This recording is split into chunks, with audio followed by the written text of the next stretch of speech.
Muchísimas gracias, doctora. Bueno, entonces, como la doctora ya les mencionó, el tema de hoy es cardiomiopatía periparto. Para los que no me conocen, mi nombre es Carolina González, yo soy residente del programa de ginecología y obstetricia de la Universidad CES y como también lo mencionó la doctora, mi asesor para la charla el día de hoy es el doctor Edinson Muñoz, él es cardiólogo clínico, líder de la clínica cardiobstétrica del Hospital Universitario San Vicente Fundación y doctor también de antemano, muchas gracias por la asesoría para la charla. Esta es la tabla de contenido de la charla. Iniciaremos con la importancia del tema, una breve introducción a manera de generalidades, algunas definiciones de términos, factores de riesgo, epidemiología a grandes rasgos, algunos cambios fisiológicos importantes a tener en cuenta en la patología. Trataremos de realizar un aborde diagnóstico de forma práctica, hablaremos sobre el tratamiento, las complicaciones más frecuentemente asociadas y algunas consideraciones en el embarazo y el seguimiento de las pacientes, que no es el objetivo como tal de la charla, pero pues trataremos de abordarlo. Entonces, para empezar con respecto a la importancia del tema, tenemos que tener en cuenta que, como todos sabemos, la mortalidad materna se considera uno de los indicadores de desarrollo de los países y de ahí la importancia de buscar estrategias para disminuir estas tasas de mortalidad materna y para impactar de forma adecuada en las pacientes. Discúlpeme un momentico. Con los avances en la detección y el manejo oportuno de las enfermedades obstétricas, se ha logrado una mejoría en todas estas tasas de mortalidad materna directa que obedecen a aquellas de origen obstétrico, como lo son los trastornos hipertensivos asociados al embarazo, las infecciones y la hemorragia obstétrica, lo que ha llevado a un cambio epidemiológico con la aparición de causas directas como las principales causas de muerte materna, y dentro de estas principales causas se encuentra la enfermedad cardiovascular como la más importante, tal como se ha visto recientemente en algunos países desarrollados, como por ejemplo el Reino Unido y Estados Unidos. América Latina y Colombia no es ajeno a este comportamiento, pues creemos que en un tiempo no muy lejano vamos a presentar un comportamiento similar y todo esto va ligado a que cada vez encontramos pacientes embarazadas a una edad materna, a una mayor edad materna, encontramos embarazos multifetales, encontramos pacientes con factores de riesgo cardiovascular con una presentación a más temprana edad, lo que genera como este cambio epidemiológico en la presentación de las enfermedades. Dentro de estas condiciones obstétricas se destaca la cardiomiopatía periparto como una de las tres principales causas dentro de estas condiciones. Es una patología, como se mencionó previamente, un poco desconocida, pero, y que también ha sido poco estudiada, pero que ha tenido un importante auge en los últimos tiempos, pues tiene un alto impacto en la morbimortalidad de las pacientes, lo que hace de suma importancia y relevancia conocer la patología, manejarla adecuadamente para realizar un adecuado diagnóstico y abordaje oportuno que impacte de una forma adecuada en la salud de las pacientes obstétricas. Soportando un poco la idea anterior, este es un reporte reciente del CDC a mayo del 2019 sobre la mortalidad materna en Estados Unidos, en donde se identificó, como les mencioné anteriormente, que estas afecciones cardiovasculares, incluidas la miocardiopatía, el infarto agudo de miocardio y los accidentes cerebrovasculares, como causal del 33% de las muertes relacionadas con el embarazo. En este mismo reporte se evidenció que la prevalencia de la miocardiopatía y la hipertensión pulmonar aumentó significativamente y demostró una tasa de mayor mortalidad hospitalaria con mayor frecuencia de insuficiencia cardíaca, arritmias ventriculares, insuficiencias respiratorias y choque cardiogénico, así como insuficiencia renal y preeclampsia. Bastante importante a tener pues como en cuenta. Con respecto a la introducción, sabemos que, como ya les mencioné, que es una patología que se considera poco frecuente, pero de una gran importancia clínica dada su morbilidad asociada, que hablaremos un poco más después de esto. Fue descrita inicialmente o por primera vez por Ricci y colaboradores en el Hospital Glasgow Royal Infirmary en 1849 a 1850 como una insuficiencia miocárdica no valvular de inicio en el puerperio o en el posparto. Dentro de las primeras descripciones que encontramos o que se tienen sobre la patología está una realizada en 1870 por Virchow y un colaborador en quienes se observó un proceso de degeneración del miocardio en unas pacientes que fallecieron en este posparto. Sin embargo, no fue sino hasta 1937 cuando estos dos autores publicaron datos sobre 27 pacientes donde definieron específicamente el síndrome e introdujeron por primera vez el término de miocardiopatía periparto. Desde entonces se siguió como un debate a lo largo de la historia sobre si la cardiomiopatía periparto era una enfermedad específica como tal o una forma de miocardiopatía dilatada que se diagnosticaba en la fase periparto. Para contextualizar un poco, entonces vamos a definir qué es una cardiomiopatías. Las cardiomiopatías son trastornos del miocardio en el que el músculo cardíaco es estructural y funcionalmente anormal en ausencia de una enfermedad arterial coronaria o hipertensión o una enfermedad valvular o una enfermedad cardíaca congénita que sea suficiente para causar la anomalía miocárdica observada. Entonces podemos tener varios tipos dentro de su clasificación y hay que reconocer que pueden ser adquiridas o heredadas. Dentro de la clasificación tenemos la cardiomiopatía hipertrófica, la cardiomiopatía ritmogénica del ventrículo derecho, las cardiomiopatías restrictivas, la cardiomiopatía dilatada y la cardiomiopatía periparto. Perdón. Bueno, entonces, a lo largo de 1971, entonces se acuñó el término de miocardiopatía periparto y incluía como esta disfunción cardíaca que se presentaba en el último mes y en los 5 meses posteriores al parto.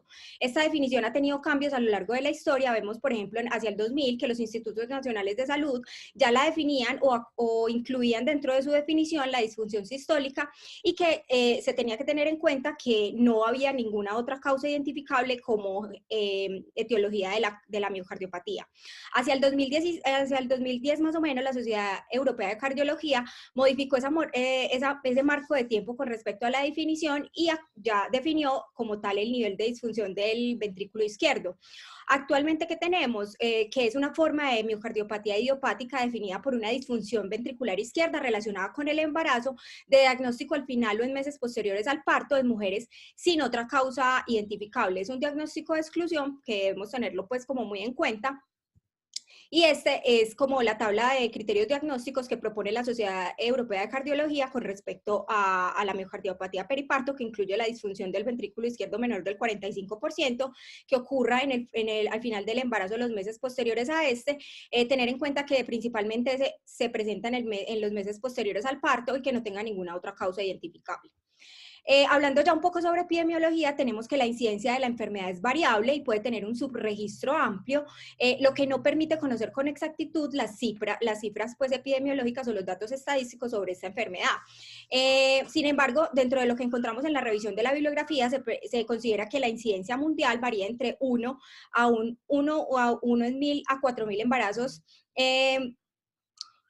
a nivel mundial. En Estados Unidos tenemos tasas de 1 en 1150 a 1 en 4000 nacidos vivos. En Sudáfrica la prevalencia oscila más o menos entre 1 en 1000 nacimientos vivos y podemos observar prevalencias mucho más altas reportadas, como por ejemplo las de Haití con 1 en 300 embarazos, y en Nigeria tasas tan alarmantes como de 1 en 100 embarazos. Vemos entonces cómo la incidencia de esta miocardiopatía periparto difiere ampliamente según el origen étnico y racial de las pacientes, lo que lo hace pues como de mayor riesgo en este grupo poblacional. En Colombia, por ejemplo, no contamos pues como con datos muy exactos sobre estos registros de la patología, más allá de los que se reportan por las instituciones especializadas donde se atiende como este tipo de pacientes. Tenemos, por ejemplo, una prevalencia pues de la enfermedad de clínica de embarazo y enfermedad cardíaca del Hospital Universitario San Vicente Fundación de alrededor del 1.7%. Resaltar que se presenta por lo general en el posparto hasta en más del 50% de las veces. Y con respecto a la mortalidad, tenemos que hacia 1971 obedecía hasta el 40% en cuanto a mortalidad general, pero en el 2015 pudimos ver tasas ya entre 9 a 15%, que siguen siendo pues alarmantes todavía. Este estudio es la comparación de características clínicas y desenlaces de la cardiomiopatía periparto entre pacientes africanas y no africanas. Su objetivo fue comparar las características clínicas, la presentación y los resultados de esta cardiomiopatía entre estos dos grupos poblacionales. En cuanto a los métodos del estudio, fue un estudio de corte retrospectivo que utilizó datos desde el 1 de enero de 1986 hasta el 31 de diciembre del 2016. Fue realizado en el Seguro Social de la Universidad de Pensilvania, el cual era un centro de referencia de tercer nivel donde tiene altas tasas de consulta de pacientes afrodescendientes. Se incluyeron 227 mujeres con cardiomiopatía periparto y se evaluaron las características demográficas y clínicas, los hallazgos electrocardiográficos en el momento de la presentación de la enfermedad, los resultados clínicos que incluían la recuperación cardíaca, el tiempo de recuperación, el transparte cardíaco y la disfunción persistente del ventrículo izquierdo y la muerte. Con respecto a los resultados que tenemos, se encontró que las pacientes afrodescendientes o afroamericanas, perdón, tenían una presentación a edades más tempranas, se presentaban predominantemente con diagnósticos tardíos y fracciones de eyecciones menores del 30% hasta en el 56.5% de las pacientes, versus la cohorte no afrodescendiente, que reportaba tasas hasta de 39.5%. El empeoramiento de estas pacientes era mucho mayor. La no recuperación era mucho más prevalente en este grupo de pacientes y también tendían a tener una recuperación más tardía, que se demoraba hasta con una media de 265 días versus 125 días en el grupo, en la corte de no afroamericana. Todos estos resultados fueron estadísticamente significativos y este estudio concluyó que se demuestra que hay un perfil diferente de enfermedad en mujeres afroamericanas y no afroamericanas. Sin embargo, se necesitan más trabajos como para comprender hasta qué punto estas diferencias se derivan de diferencias genéticas o socioeconómicas y cómo el tratamiento de estas pacientes puede adaptarse para mejorar los resultados. Vamos a hablar un poco muy general sobre los cambios fisiológicos del embarazo. Entonces tenemos que el gasto cardíaco, con esta figura les quiero pues como esquematizar esto. El gasto cardíaco en el embarazo aumenta entre un 30 y un 50% a través del aumento del volumen sistólico durante los 2 primeros trimestres. Durante la segunda etapa del embarazo, este gasto cardíaco aumenta a través también de un aumento de la frecuencia cardíaca, que es alrededor de 10 a 15 latidos por minuto, y esto se da secundario a un aumento del tono simpático. Esta frecuencia normalmente no debe superar los 100 latidos por minuto. El volumen plasmático también tenemos que tener en cuenta que es mayor al aumento de la masa eritrocitaria, lo que conduce a una anemia fisiológica. Hay una disminución de la resistencia vascular sistémica que disminuye, que es pues predominantemente en los trimestres iniciales y hacia el final del segundo trimestre disminuye para luego aumentar hacia el final del embarazo. El corazón también sufre una remodelación concéntrica o una hipertrofia excéntrica leve, y todos estos cambios hemodinámicos se restablecen alrededor de los 6 meses posparto. Tenemos entonces que vamos a tener un aumento de la carga del volumen del corazón que ya está sobrecargado y que se trata de compensar con esta disminución en la resistencia vascular sistémica. En la cardiomiopatía periparto vamos a encontrar como cambios disminución en la contractibilidad, disminución del gasto cardíaco, un aumento en la precarga y un aumento en los mecanismos compensadores de las presiones pulmonares. La etiología de esta cardiomiopatía periparto, como ya les mencioné desde que empezamos la charla, es una etiología que no se comprende completamente y es posible que esto genere que sea multifactorial. Tratamos de resumir como todas las teorías que encontramos en la revisión de la patología, donde se destacan la predisposición genética, las infecciones virales, los niveles de deficiencias nutricionales como niveles bajos de selenio y niveles bajos de zinc, citoquinas activadas por estrés, reacciones autoinmunes, factores inflamatorios, respuestas patológicas al estrés hemodinámico y el estrés oxidativo desequilibrado asociado a una inducción de factores antiangiogénicos. Estas son las 3 teorías más fuertes hoy por hoy establecidas en cuanto a la fisiopatología. Entonces tenemos la teoría de la predisposición genética, la del estrés oxidativo y los factores antiangiogénicos, y la teoría del factor de crecimiento endotelial vascular, que vamos a explicar a continuación con esta gráfica. Se ha demostrado entonces, todas estas teorías han sido definidas a través de modelos en animales, específicamente en ratones. Esta gráfica nos muestra como la integración de estas teorías. Iniciamos entonces que hay una lesión en el STAT3. El STAT3 es una enzima transductora de señal y activadora de la transcripción 3 en esta reacción del estrés oxidativo, lo que genera una disminución de la superóxido dismutasa oxidante mitocondrial, que a su vez esta disminución genera un aumento en los radicales libres de oxígeno, lo que genera finalmente una activación de la catepsina D. La catepsina D va y actúa e incide sobre la prolactina. Esta prolactina es fragmentada hacia pues como un fragmento más pequeño de 14 kilodaltons denominado vasoinibina. Y esta molécula tiene un efecto angiostático y proapoptótico en las células endoteliales del miocardio y lo genera a través de mecanismos como de isquemia metabólica y isquemia de los miocardiocitos. Adicionalmente, se cree que la vasoinibina estimula las células endoteliales cardíacas a expresar un microRNA llamado 146 alfa, que promueve a su vez la apoptosis de las células endoteliales. Otro efecto que está demostrado en otro modelo animal es que esta vasoinibina disminuye esos factores proangiogénicos como el factor de crecimiento endotelial vascular, como lo vemos en la charla, que también está antagonizado al finalizar la gestación por la secreción placentaria de tirosinquinasa 1, similar a la FMS o soluble o SFLT1, como vemos en la gráfica, y que también tiene un papel antagonista en el factor de crecimiento placentario. Eso con respecto pues como a la fisiopatología.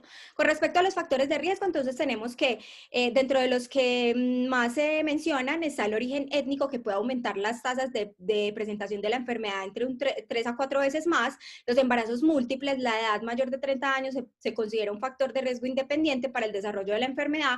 Podemos ver presentación con más frecuencia, preeclampsia asociada o trastornos hipertensivos asociados al embarazo asociados a esta patología, es entre un 20 a un 35%. También destacan la historia familiar, el uso de tocolíticos por un tiempo prolongado, la obesidad, la primiparidad y en otras cortes pues como la multiparidad, el tabaco, la autoinmunidad, la anemia, el asma y el abuso de sustancias. Pero dentro de los más fuertes tenemos estos que están en la columna azul. Entonces, les quisimos como traer este estudio que evalúa la relación entre la preeclampsia y la cardiomiopatía periparto. Su objetivo fue determinar esta prevalencia de preeclampsia en mujeres con cardiomiopatía periparto y se realizaron unos análisis secundarios de la evaluación de la prevalencia de la hipertensión, de las gestaciones múltiples y de la multiparidad. Fue un metaanálisis de una revisión sistemática de la literatura, donde se trataron de identificar estudios que incluyeran cardiomiopatía periparto con preeclampsia sobreagregada y se agruparon como las tasas de prevalencia de estos factores de riesgo. Bueno, entonces en el diagrama podemos ver que se incluyeron datos de 22 estudios.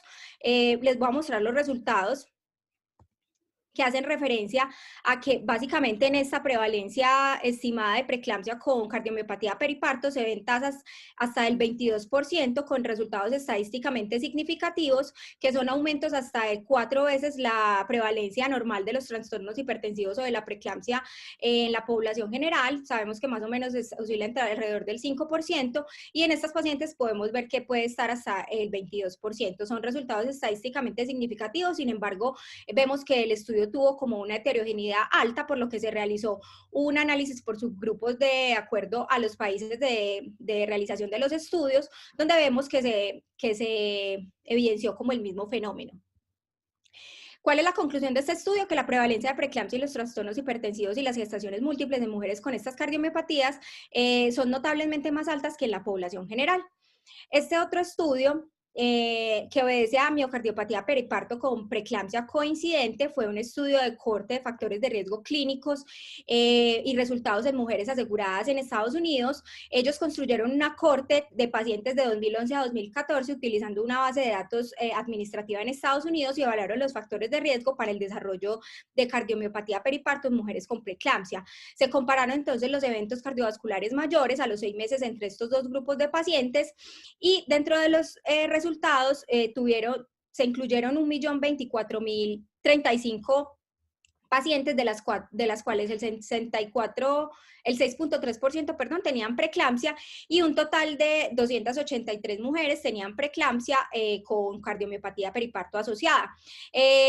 Entonces, dentro de los resultados encontramos que los factores de riesgo asociados a la presentación de las dos enfermedades estaba la enfermedad renal crónica, el embarazo múltiple, la hipertensión crónica, la edad materna avanzada, la diabetes tipo 2, todas con resultados estadísticamente significativos, y adicional a esto, las pacientes que presentaban esta patología concomitante tenían riesgo de desenlaces adversos cardiovasculares mayores, también con resultados estadísticamente significativos, y esos desenlaces estaban dados específicamente por falla cardíaca y por preeclampsia severa. En cuanto al abordaje diagnóstico de la paciente, entonces tenemos que tener 4 cosas importantes en mente, y es que, como toda patología, vamos a hacer una historia clínica completa, donde vamos a hacer especial énfasis en los antecedentes de la paciente.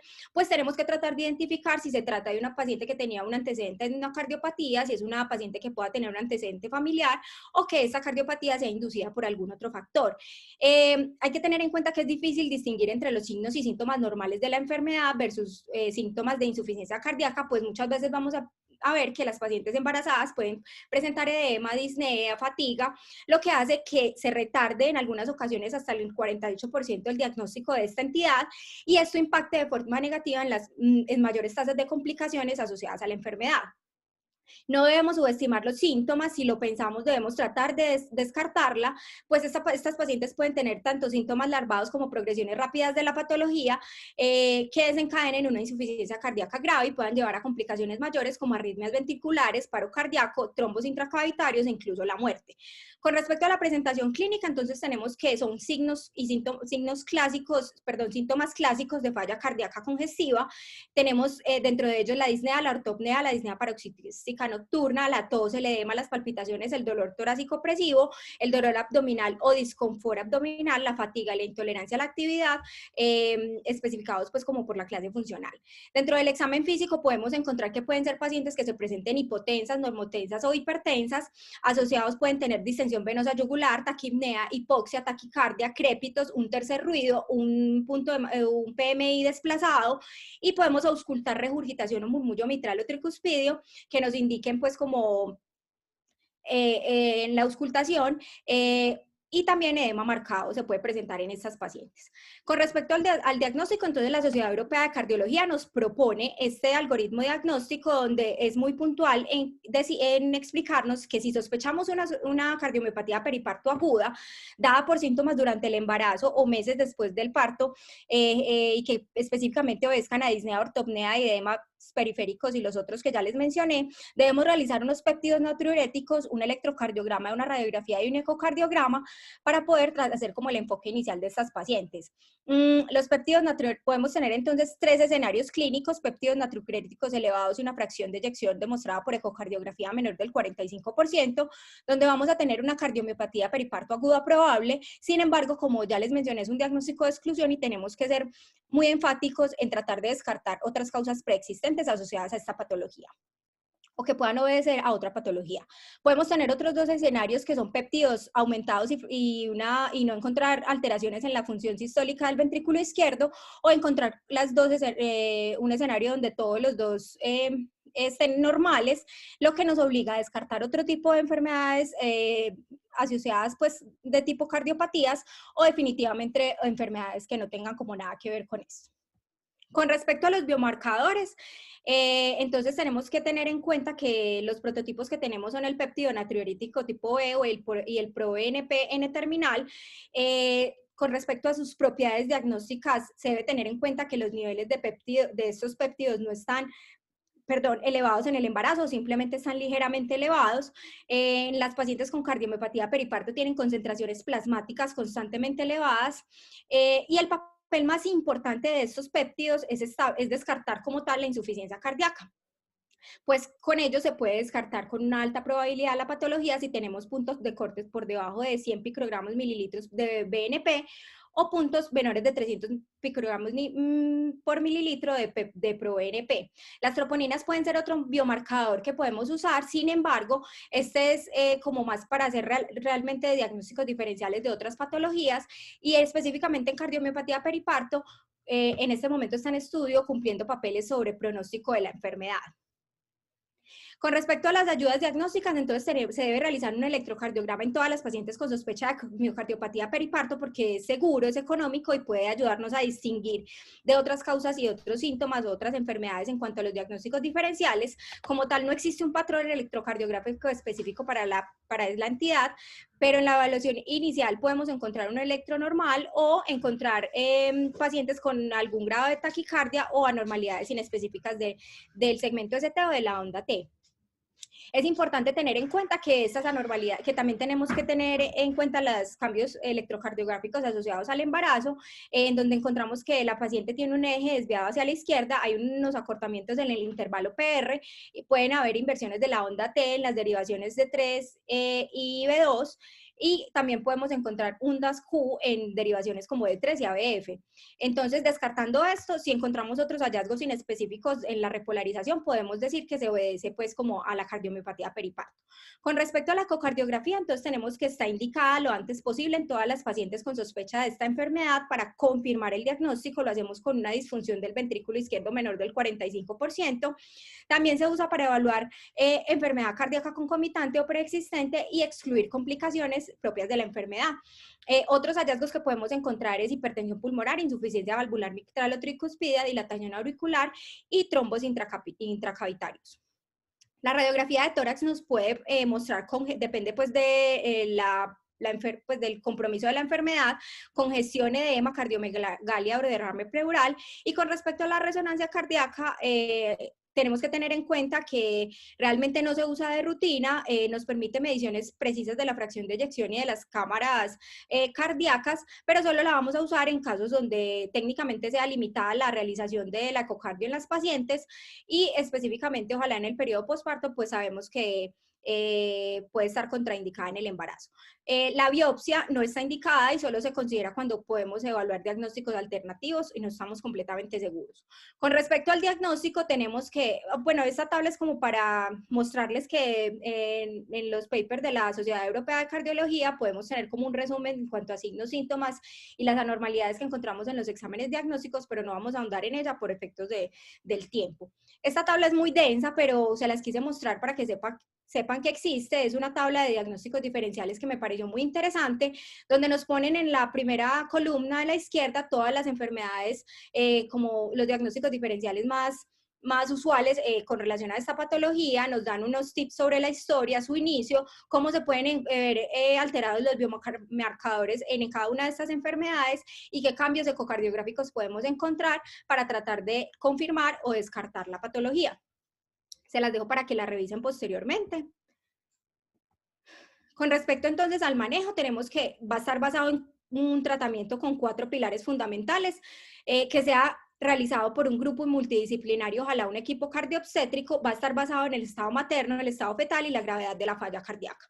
Entonces, sabemos que el diagnóstico del tratamiento oportuno son adecuados y cruciales para estas pacientes. Se recomienda entonces el manejo a través de un equipo cardioobstétrico que favorezca una aproximación multidisciplinaria y que permita un manejo integral de las gestantes con cardiopatías. En este caso, pues con una cardiopatía periparto, que tenga como un seguimiento acorde a su riesgo y el desarrollo de intervenciones que sean planeadas y que puedan impactar en los desenlaces maternos y fetales. Entonces, este grupo está conformado por especialistas en cuidado crítico, cardiología, cirugía cardiovascular, ginecología, medicina materno-fetal y anestesiología. Toda esta atención es como integralizada para la paciente. De acuerdo a los escenarios clínicos, entonces tenemos que podemos tener cardiomiopatías peripartos leves, moderadas o severas, y esto va a estar determinado por el compromiso y la fracción de eyección del ventrículo izquierdo. Este esquema de manejo es bastante práctico. En él podemos ver los 3 tipos de severidad de la enfermedad y qué podemos encontrar en cuanto a la presentación clínica, el ecocardiograma, la radiografía de tórax, los péptidos natriuréticos y la terapia como tal. En la cardiomiopatía periparto leve podemos encontrar una falla cardíaca subaguda con pacientes completamente estables hemodinámicamente. Los cambios en el electro pueden ser no muy específicos. En la radiografía podemos no encontrar nada, podemos encontrar un compromiso congestivo pulmonar, los péptidos natriuréticos deben estar elevados y en el ecocardio una disfunción entre el 30 al 45% de fracción de eyección del ventrículo izquierdo. Estas pacientes deberán ser manejadas o podrán ser manejadas en salas generales y con algunas observaciones muy puntuales que creo que no aplican para nuestro medio. La literatura dice que pueden ser manejadas de forma ambulatoria. La terapia básicamente se basa o se fundamenta en la terapia estándar para falla cardíaca, diuréticos orales en caso de síntomas congestivos o sobrecarga hídrica, y nos dicen que podemos considerar la bromocriptina en este escenario. En la moderada encontramos una falla cardíaca aguda completamente establecida, pero es una paciente completamente estable. Podemos encontrar algún grado de insuficiencia respiratoria, con el electro no vamos a encontrar como cambios mayores. La radiografía va a estar puede estar más comprometida con una congestión pulmonar mayor, incluso podemos encontrar cardiomegalia, puede haber un aumento mayor de los péptidos natriuréticos y la disfunción del ventrículo izquierdo va a estar entre un rango de 20 a un 35%. Definitivamente estas pacientes tienen que estar abordadas en una unidad de cuidados especiales o una unidad de falla cardíaca y su terapia va a estar basada en diuréticos intravenosos, vasodilatadores y la presión arterial sistólica está por encima de 110, oxígeno suplementario o ventilación mecánico no invasiva si es necesario. Y también pues nos indica que podemos considerar la bromocriptina en casos de fracciones de eyecciones o compromisos pues como muy importantes. Cuando la paciente ya está estable podemos ya empezar a considerar o a iniciar la terapia estándar para falla cardíaca. En aquellas pacientes que tienen una presentación severa vamos a encontrar entonces choque cardiogénico, inestabilidad hemodinámica e insuficiencia respiratoria marcada. Estas pacientes tienen pues como niveles de BNP mucho más altos. En el electrocardiograma podemos encontrar taquicardia o algunos de esos cambios inespecíficos que les mencioné previamente. La radiografía ya nos puede mostrar francoedema agudo de pulmón y derrame pleural. La fracción de eyección va a estar menor del 25%. Podemos encontrar asociado disfunción del ventrículo derecho y dilatación de cavidades. Estas pacientes definitivamente tienen que estar en una unidad de cuidados coronarios o en una unidad de cuidados intensivos. Su manejo va a estar basado en diuréticos intravenosos, soporte inotrópico y vasopresor si se requiere, ventilación mecánica invasiva o algunas terapias avanzadas como manejo con ECMO o circulación extracorpórea. También nos definen como la bromocriptina como una estrategia de manejo, y en cuando las pacientes ya estén estables, pues hacemos el tratamiento con respecto a la terapia de falla. El tratamiento de la terapia médica de fallas va a estar basado o va a estar determinado por si la paciente está en embarazos, pues el feto como tal y la lactancia materna. Entonces, en esta tabla les quise traer como los prototipos de medicamentos que vamos a utilizar, si están o no indicados en el embarazo, cuáles son sus precauciones o eventos adversos, las indicaciones y si se pueden usar o no en lactancia. Los diuréticos sabemos que hacen parte del pilar fundamental del manejo de falla. Tenemos la furosemida categoría C y la hidroclorotiazida como categoría B. Pueden ser usados en el embarazo, pero tenemos que tener precauciones sobre hipotensión materna que pueda desencadenar disminuciones en el flujo placentario. Las indicaciones, como ya les dije, es para signos y síntomas de congestión o sobrecarga hídrica, y en la lactancia pueden ser también usados, pero teniendo en cuenta que pueden disminuir un poco la producción de leche si no tenemos un adecuado manejo hídrico de la paciente. Los betabloqueadores también están indicados en el embarazo y en la lactancia. Tenemos que tener algunas precauciones con respecto a que pueden presentar restricción del crecimiento fetal, bradicardia, hipoglicemia en el momento pues, del nacimiento de los bebés, y está indicado para la terapia estándar de falla. La hidralazina y los nitratos son los vasodilatadores de elección en estas pacientes, pueden usarse en el embarazo, son categoría B, podemos tener precauciones con la hipotensión, son usados para reducir la poscarga durante el embarazo cuando los IECAS y los ARA2 no están del todo pues como indicados. En lactancia se pueden utilizar, al igual que la digoxina también, en fallas muy sintomáticas. Con respecto a otros, tenemos que los IECAS y los ARA2 no están indicados como terapia en el embarazo, se pueden usar en el posparto, sobre todo los IECAS. Los antagonistas de receptores de mineralocorticoides, específicamente la espironolactona, no está indicada en el embarazo, pero se puede usar en el posparto. Y estos otros dos prototipos de medicamentos, que no pues, voy a andar como en ellos por aras del tiempo, pero están contraindicados en el embarazo y no tienen evidencia en la lactancia. Entonces, para resumir la terapia, en el embarazo, betabloqueadores, vasodilatadores y diuréticos si tenemos signos congestivos, y en el posparto, IECAS, ARA2, betabloqueadores y antagonistas de receptores de mineralocorticoides si tenemos una fracción de eyección menor del 40%.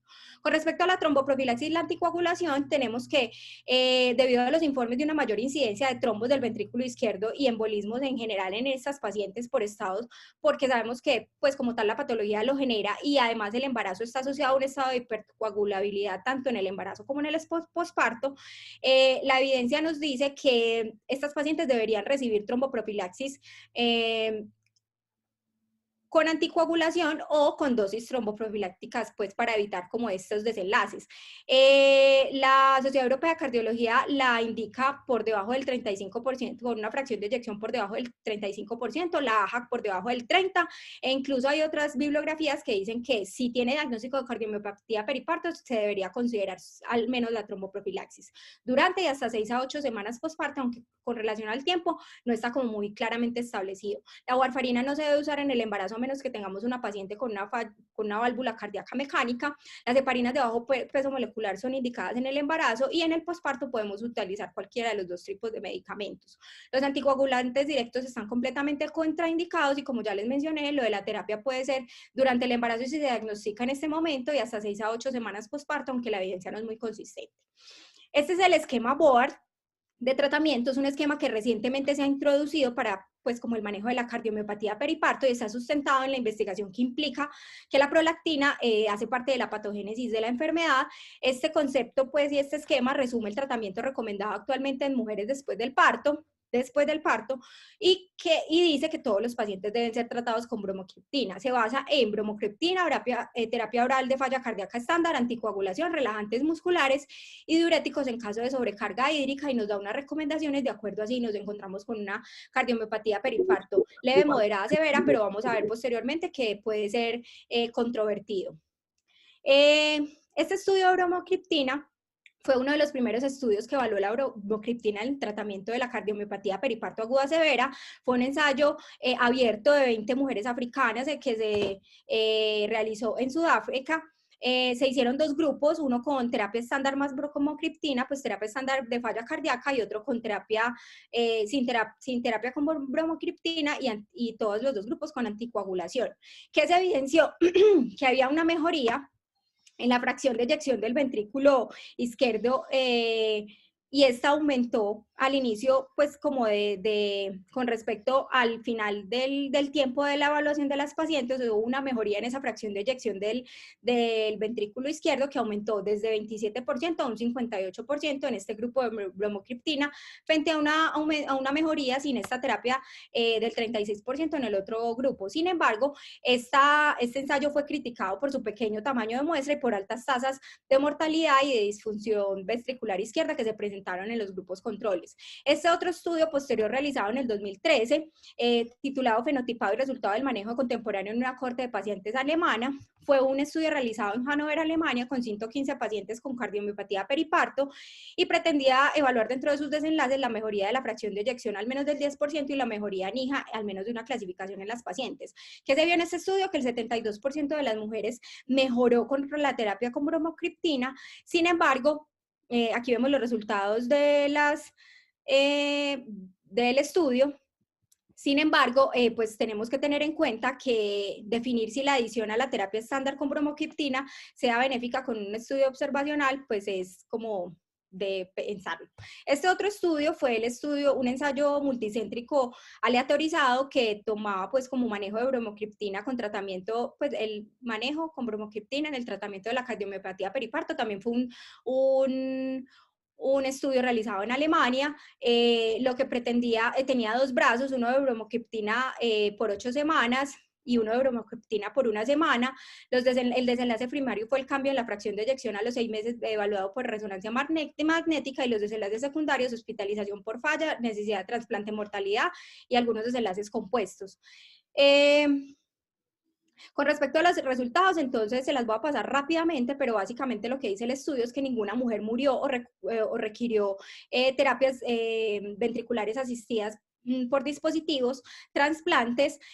Tampoco se evaluaron como desenlaces mayores importantes en cuanto a trombosis arterial o desenlaces fatales, y los autores como tal observaron, que 23 de 37 mujeres con una fracción de eyección basal menor del 30% recuperaron a una FEBI mayor del 50, en comparación con 10 de 27 mujeres con una FEBI menor del 30 en la corte con la que se comparó este estudio. Se concluyó entonces que el tratamiento con bromocriptina fue asociado a altas tasas de recuperación completa y baja morbilidad y mortalidad en pacientes con cardiomiopatía periparto, comparado con cortes no tratadas con bromocriptina. Pero ¿qué tenemos con respecto a este estudio, que genera pues como algunas limitaciones para su evaluación? Y es que ellos mismos dicen que fue controlado con placebo porque se consideró poco ético dados los resultados de los estudios anteriores con bromocriptina. Entonces estaban dando por sentado que la bromocriptina era pues como un manejo de primera línea y que estaba completamente comprobado, y justificaron no hacer como la comparación del placebo por esta razón. Y adicional a eso, que porque pues eso podría favorecer altas tasas de mastitis puerperal sin un manejo pues como una supresión de lactancia con medicamentos. Entonces compararon esto con el IPAC, que es un estudio de investigación en embarazo asociado a cardiomiopatía, pero esto tiene algunos problemas y genera alta controversia, pues se ha visto que las poblaciones del IPAC y las poblaciones de este estudio son bastante diferentes. No tenemos como características iniciales de la enfermedad iguales en las dos grupos de pacientes, vemos que la raza negra es de predominancia en el estudio IPAC y solo tenemos un 2% de pacientes de raza negra en este estudio, en este ensayo aleatorizado. Entonces, esto genera alta controversia y sigue siendo un interrogante si la inhibición de la prolactina con bromocriptina realmente genera resultados pues como favorables para todas las pacientes con cardiomiopatía periparto para que se considere el tratamiento estándar. Sin embargo, desde estas revisiones fue que salió la recomendación de la Sociedad Europea de Cardiología, donde nos recomienda la bromocriptina, pero con con un nivel de evidencia clase 2B, donde pues nos recomienda como su uso. Y adicional a eso, la terapia antitrombótica para disminuir los desenlaces de trombosis, embolia y trombos intracavitarios. La AJA, por su parte, considera que la bromocriptina es un manejo experimental y que se encuentra en estudio y no está aprobada ni para supresión de lactancia ni para cardiomiopatía periparto. Y otra cosa que nos debe poner a pensar sobre esto es si que sabemos que los datos de beneficios de la lactancia materna y la posibilidad de las complicaciones trombóticas merece realmente una evaluación prospectiva, aleatorizada y controlada con placebo antes de que se recomiende de rutina este tratamiento en la cardiomiopatía periparto. Bueno, dejando de lado un poco sobre el tratamiento, entonces vamos a hablar sobre el pronóstico. Tenemos que datos de la enfermedad reciente sugieren que hasta el 50% de las pacientes pueden recuperar una fracción de eyección del ventrículo izquierdo mayor del 50%, y esta recuperación ocurre en los primeros 6 meses. Está dada por dos factores pronósticos específicamente, que son el tamaño del ventrículo izquierdo y la fracción de eyección al momento del diagnóstico, y otros que se han estudiado son la raza, las troponinas, el péptido natriurético, los trombos intracavitarios, la disfunción del ventrículo derecho y la obesidad. Los trastornos hipertensivos tienen como tasas de pronóstico más favorables, sin embargo, se ha visto que pueden tener mayores riesgos de muerte y de readmisión. Con respecto a las complicaciones asociadas, entonces tenemos la lesión cerebral, el paro cardíaco, el paro cardiorrespiratorio, el edema agudo de pulmón, las complicaciones tromboembólicas, el soporte circulatorio mecánico, el trasplante cardíaco y finalmente la muerte. Les quisimos traer este estudio titulado a propósito de la cardiomiopatía periparto, una etiología olvidada. Es un estudio de la Revista Colombiana de Cardiología realizado en el primer semestre, pues publicado en el primer semestre de este año, cuyo objetivo fue identificar la epidemiología clínica y los procesos diagnósticos y terapéuticos de las mujeres con cardiomiopatía periparto en un centro de referencia cardiovascular. En cuanto a los métodos, es un estudio observacional descriptivo retrospectivo que incluyó mujeres entre 15 y 50 años con diagnóstico de cardiomiopatía periparto en los últimos 10 años. Con respecto a los resultados, entonces, los resultados fueron dados en cuanto a las características basales de las pacientes, los factores sociodemográficos, la historia obstétrica y la presentación clínica. Tenemos que la edad media de presentación de la enfermedad fueron los 31 años, las pacientes no tenían ningún antecedente cardiovascular. Por lo general, la mayoría de ellas presentaron preeclampsia, hasta en un 23.5% de las pacientes. El síntoma que más se presentó fue la disnea en un 100%, seguida de la disnea paroxística nocturna, y encontraron tasas de falla cardíaca crónica hasta el 6% y muerte en un 17.6%. ¿Qué concluyeron los autores de este estudio? Que este registro señala la similitud en nuestro medio de esta enfermedad con respecto a la epidemiología, la presentación y el manejo con respecto al mundo entero, y que muestra que el tratamiento farmacológico para falla con la combinación estándar de betabloqueadores y diuréticos sigue siendo el pilar fundamental de la enfermedad. Además, que destaca que la cardiomiopatía es una afección grave con una alta mortalidad y que permanece con insuficiencia cardíaca después del diagnóstico y con un riesgo importante en la mortalidad.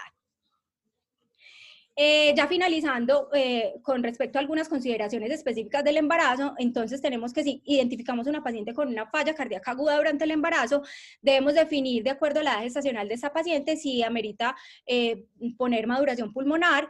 No debemos retrasar la remisión a un tercer nivel, debemos generar una reunión con un equipo cardioobstétrico que nos ayude como a evaluar toda la integralidad del manejo de esta paciente, definir el estado y el pronóstico del feto. Si encontramos que es un feto no viable, puede estar indicado el parto en caso de que sea una falla cardíaca refractaria o inestable, que no mejore con la terapia, y que el nacimiento de este bebé nos pueda permitir instaurar una terapia máxima de falla cardíaca y manejar de una mejor forma a la paciente.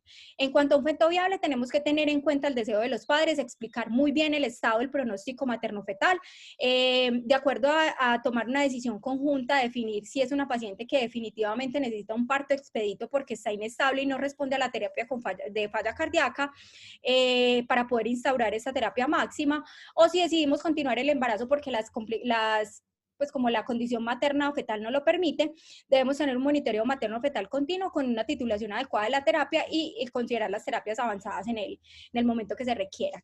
Con respecto al momento del parto, tenemos que tener en cuenta que son pacientes OMS de entrada categoría 2, se debe planificar su finalización de la gestación en centros con adecuadas conductas y cuidados posanestésicos y pospartos.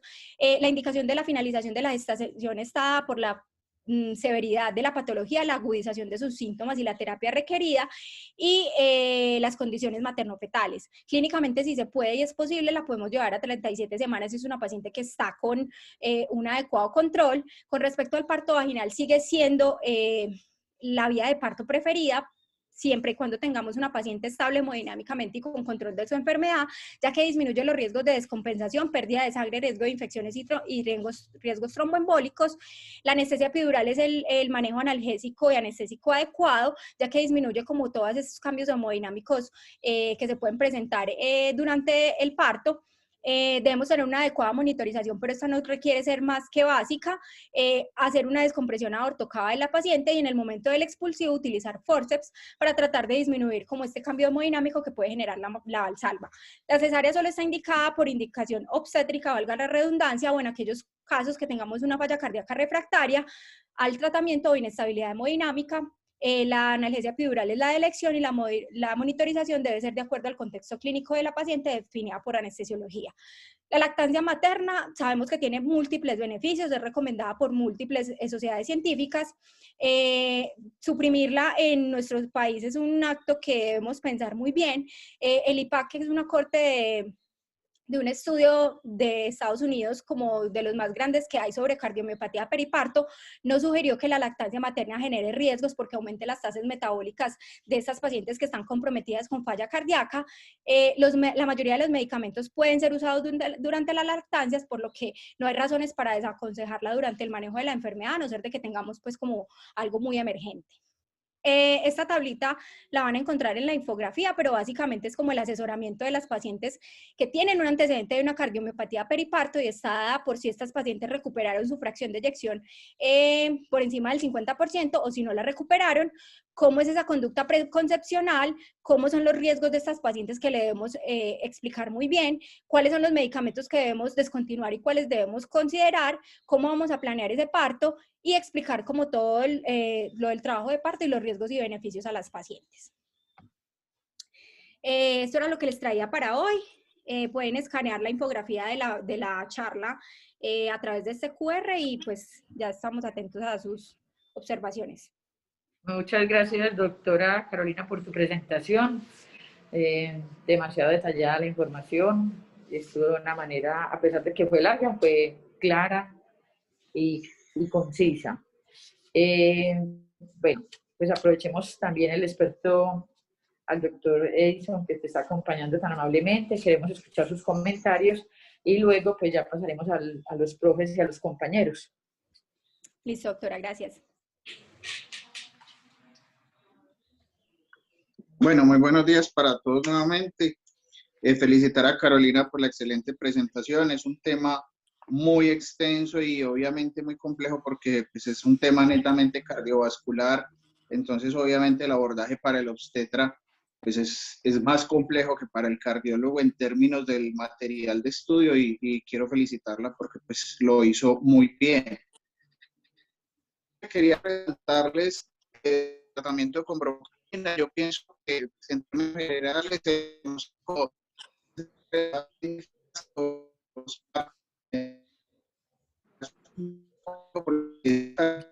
muchas veces los síntomas de falla cardíaca se confunden con los síntomas del tercer trimestre que normalmente produce el embarazo, donde hay más fatiga, aparición de edema, dificultad respiratoria, algo de ortopnea.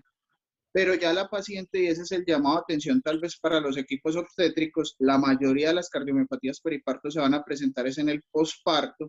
Entonces la detección temprana de esas pacientes que empiezan a aumentar los edemas cuando en el posparto deberían tener una redistribución de líquidos y aumentar la diuresis, esas pacientes que empiezan con dificultad respiratoria, entonces tratar de identificarlas tempranamente para poder hacer el diagnóstico y empezar un tratamiento temprano. Muy importante, entonces, en cuanto a ese tratamiento, que el tratamiento de falla cardíaca estándar en el posparto, ninguno de los medicamentos tiene contraindicación por la lactancia. Y eso es fundamental porque a veces se retrasa el inicio del tratamiento pensando en que se podrían tener dificultades y eso no es así. Y con lo de la bromocriptina, pues es un tema de mucha discusión porque hay, pues, la autora europea que más ha trabajado en el tema la defiende demasiado y en las diferentes charlas, en los congresos europeos siempre hace énfasis en la necesidad de introducirla. Sin embargo, como Carolina nos mostró, en la AJA no se recomienda su uso y específicamente nosotros en nuestra práctica tenemos como consideraciones lo que muy bien mencionaba Carolina de lo que es la lactancia en nuestro medio, de que no hay claridad de suspender la lactancia realmente tenga alguna implicación importante en el manejo de estas pacientes y adicionalmente que metodológicamente los estudios o el estudio principal con el que se fundamenta la bromocriptina tiene demasiados problemas metodológicos como el solo hecho de comparar bromocriptina contra bromocriptina, pues eso no tiene ninguna presentación en una terapia que realmente no está comprobada y que adicionalmente hacen una comparación contra un estudio con población que es completamente diferente porque Carolina les mostró muy bien cómo el solo hecho de ser afroamericano aumenta la incidencia de la enfermedad y aumenta los desenlaces adversos. Entonces, comparar una corte europea contra pacientes afroamericanas de Estados Unidos, pues obviamente no tiene razón de ser y por tanto, pues nosotros en nuestra práctica diaria no utilizamos la bromocriptina. No hemos tenido mortalidad en nuestras pacientes. Nosotros hasta ahora en nuestro registro llevamos alrededor de 25 pacientes con cardiomiopatía periparto sin mortalidad, pero sí con muchos secuelas en cuanto a las tasas de recuperación de falla cardíaca no han sido superiores al 50% como describe la literatura. En general hemos tenido menos recuperación y si notamos una clara presencia de pacientes afroamericanas, especialmente pues por nuestra ubicación. Vemos muchas pacientes remitidas del Chocó con lo mismo. El problema es la detección tardía y que estas pacientes llegan en fases ya muy comprometidas, lo que empeora el pronóstico. Nuevamente, muchas gracias por la invitación y obviamente por acá lo que nosotros podamos aportar con el mayor de los gustos. Un feliz día. Muchas gracias, doctor Edison, por su información y aporte. Bueno, damos la oportunidad al resto del grupo presente que quiera hacer algún comentario o alguna pregunta.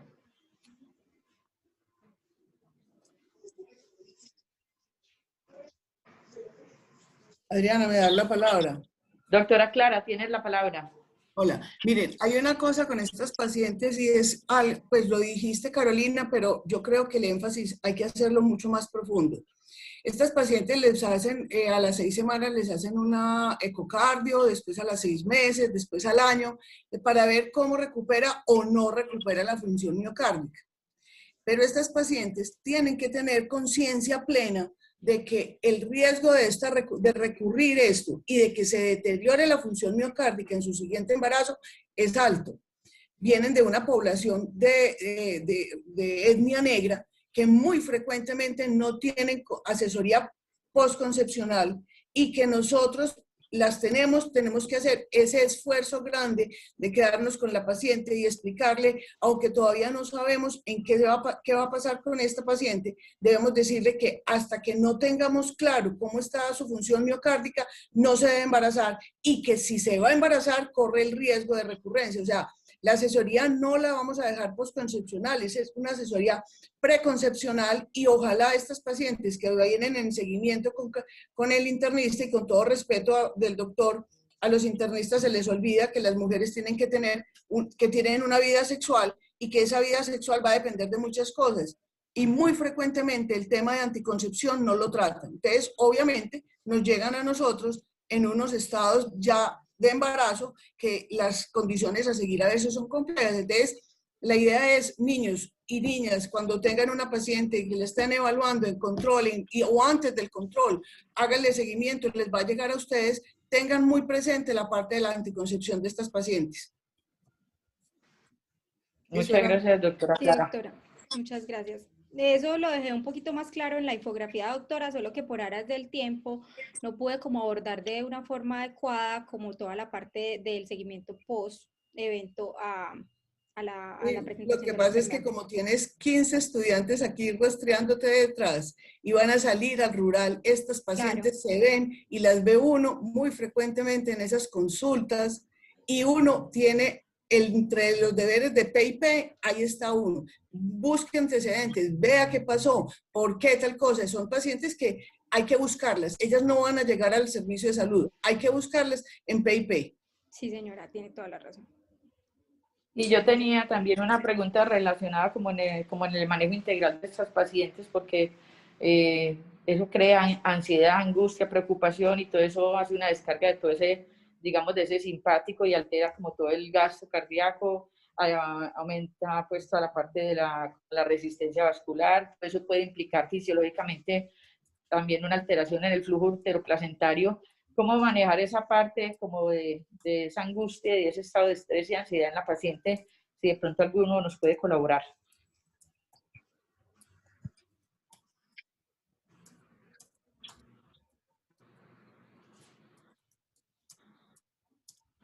¿Cómo manejar, doctora? No, no le entendí muy bien la pregunta. Lo que pasa ¿Cómo? es que ese estado como tal de estar en embarazo más la enfermedad de base crea ansiedad, angustia, estrés en el paciente, en la materna. Sí, Y señora. eso hace también un aumento de cambios hemodinámicos importantes, como la actividad, la hiperactividad del simpático, y eso implica un aumento del gasto cardíaco y eso también implica, digamos, alteraciones en todo lo que es la resistencia pues, vascular y el flujo uteroplacentario. Entonces, Bueno, su parte del protocolo hablan de cómo manejar esta situación de estrés y ansiedad en los pacientes. pues, doctora, eso lo podemos como soportar en que las pacientes deben tener como un manejo completamente interdisciplinario donde podemos incluir como toda la parte de psicología, trabajo social que nos ayude como en este aspecto y todo esto soportado a su vez en la terapia de falla cardíaca que le vamos a ofrecer a estas pacientes que nos ayude como a contrarrestar toda esta parte hemodinámica o de alteraciones hemodinámicas que podamos tener en ellas. También tenía pregunta, no sé si de pronto tú no la puedes responder o el doctor. Son imposibilizar los aspectos éticos, tú hablaste de valores para unos, para otros, dos son obligatorios o más nos utilizamos el primero o dependiendo de las circunstancias. Pues para hacer este tipo de diagnóstico y poder hablar de falla, porque es uno de los medidores pues, en sangre que nos aportan al diagnóstico y que no sea, por ejemplo, una hipertensión pulmonar o otra causa. Sí, doctora, realmente el que usamos, los dos están validados, podemos usar el que tengamos disponible, los puntos de corte son menos de 100 picogramos por mililitro del BNP y el ProBNP es menos de 300.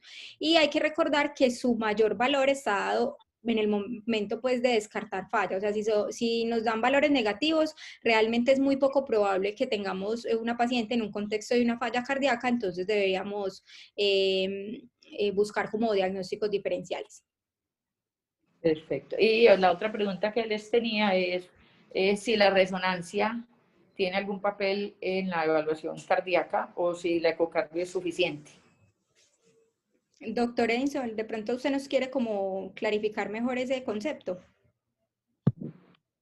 Varias cositas, quiero aprovechar todas las intervenciones y decir algunas cosas. Primero, agradecer el comentario de la doctora que nos hizo énfasis en el seguimiento posconcepcional de estas pacientes. Eso es parte fundamental del equipo cardioobstétrico. Y me uno mucho al comentario que ella dijo que no, yo no diría solo el internista, en general el médico no obstetra se le olvida que las mujeres en edad reproductiva tienen riesgo de embarazarse o se van a embarazar en algún momento. Y es parte fundamental de la formación médica y de la concientización en todas las especialidades, que debemos tener presente que el mejor especialista que puede identificar que una paciente no se puede embarazar es el médico tratante que conoce la comorbilidad que tienen sus pacientes. Y por tanto es ese médico tratante el primero que debería detectar y direccionar a las pacientes hacia una consulta de alto riesgo de planificación familiar para poder evitar que estas pacientes tengan embarazos no planificados, que desafortunadamente en nuestro medio es un problema cultural donde las mujeres no hacen valoración preconcepcional para embarazarse. Por otro lado, en cuanto a lo del manejo de la ansiedad que pregunta la doctora, es muy importante el manejo o el acompañamiento dentro del grupo cardiobstétrico, del grupo anestésico, por un lado para el manejo, como muy bien lo decía Carolina, epidural, el poder ayudar en las fases del parto y adicionalmente para el manejo del dolor postparto, porque ese es el momento donde más riesgo de descompensación se tiene y por tanto es fundamental el manejo del dolor y el manejo y el acompañamiento de la paciente durante esa fase. Y en lo del BNP lo respondió muy bien Carolina, y en cuanto a lo de la resonancia, cada vez la utilizamos más. Si bien en los criterios diagnósticos no hace parte la resonancia como estudio de rutina en la valoración de estas pacientes y la ecocardiografía puede ser suficiente, dado que cada vez encontramos que la resonancia nos muestra en el tejido lo que llamamos el realce tardío con gadolinio, nos ayuda a identificar mucho mejor otras etiologías que podría ser una miocarditis en este tipo de pacientes, pacientes que pueden tener otras patologías infecciosas, entonces con más frecuencia se usa, pero si somos estrictos y acorde a las recomendaciones vigentes, la ecocardiografía sería suficiente, salvo que se tenga una sospecha adicional de otra patología donde la resonancia nos pueda aportar. Buenos días.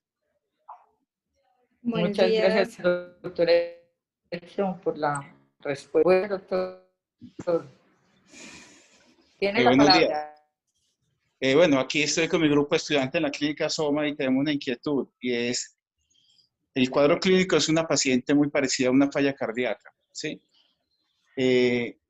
Vemos que el trabajo de parto sigue siendo obviamente la primera consideración a tener. ¿Qué pacientes definitivamente deberíamos considerar de pronto no darle un trabajo de parto? O todas, bajo el contexto de que es una paciente igual tipo una falla cardíaca, la que nos estamos enfrentando. Cuéntanos a ver cuál sería más o menos la posición a tener sobre la vía del parto. ¿Solamente las condiciones obstétricas o hay dentro de su patología conceptos que tengamos que tener muy en cuenta para no darle un trabajo de parto a estas pacientes? Gracias. Bueno, doctor, con respecto a esa pregunta, como lo mencioné en la charla, entonces la vía de parto ideal es el parto vaginal porque disminuye como todas las posibles complicaciones asociadas a cambios hemodinámicos, sangrado, infección y eventos trombóticos. Pero eso está condicionado a la estabilidad de la paciente y al compromiso por la enfermedad. Si tenemos una paciente con una falla cardíaca descompensada, que es refractaria al manejo de la terapia, es decir, ya hicimos todo lo que pudimos haber instaurado como terapia médica, definitivamente, y la paciente continúa con un compromiso severo o inestabilidad hemodinámica, definitivamente la cesárea es como la indicación, sobre todo porque debe ser pues desembarazada de una forma rápida. Y pues cambia como la monitorización de las pacientes porque ya debería ser una monitorización pues como mucho más invasiva, soportada ahí en conjunto con el equipo de anestesia. No sé si de pronto eso responde a su pregunta, doctor. Si la paciente está estable, tiene una patología a lo largo, pues, como del embarazo, controlada y respondió de una forma adecuada, el parto es la vía ideal con una monitorización, pues, como fetal y materna justa. No tiene que ser, pues, como medidas invasivas, pero puede ser como monitorizada de una forma adecuada y durante el inicio, durante el trabajo de parto, en la fase del expulsivo y hasta 24 horas postparto, porque como lo mencionó el doctor Edison, es muy frecuente que se presente pues como la descompensación de la patología, sobre todo en el periodo postparto.